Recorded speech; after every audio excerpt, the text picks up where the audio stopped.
ते कहानी विच मेरा किरदार मन्ने, मैं जिसले मर गया ते यार मन्ने। मैं जग ते प्यार दी तबलीग कीती, करोड़ां लोग सी दो चार मन्ने।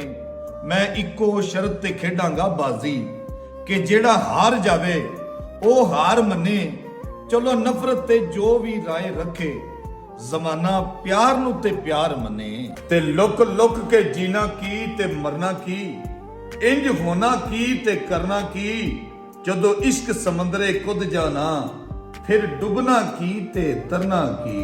ते सानू डर नहीं सप्पा ते पिछुआं दा, ओए अस्सी डंगे होए अपने यारां दे।